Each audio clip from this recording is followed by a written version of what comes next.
അസ്റായീൽ ഒരു നാളണയും ദിനവും നേരവും നോക്കാതെ ബലമാലെ റൂഹുമെടുത്ത് പോകും സമ്മതമില്ലാതെ. നന്മകളേറെ ചെയ്തവനെങ്കിൽ സന്തോഷിക്കുക നീ, തിന്മയിലാണോ ജീവിതമെങ്കിൽ പിന്നെ ആരു തണി.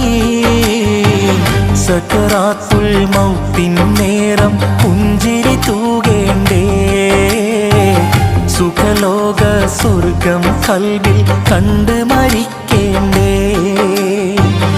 അല്ലാഹനെ മറക്കല്ലേ, ദുനിയാവ് കൊതിക്കല്ലേ, സുഖജീവിത ലോകം എന്നും ശാശ്വതമെന്ന് കരുതല്ലേ. ഇക്കാണും സൗഭാഗ്യം നാളെ വെറും ഓർമ്മകളാകും.